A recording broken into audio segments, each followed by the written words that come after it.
Hello friends! Tips and tricks and reminders on how to fill out your DS-160.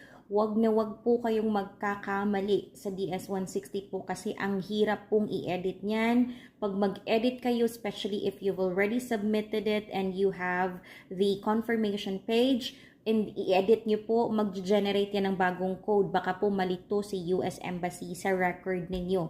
Iwasan nyo pong magkamali sa pag-fill out ng DS-160 because it's very crucial on your visa process. It's very important.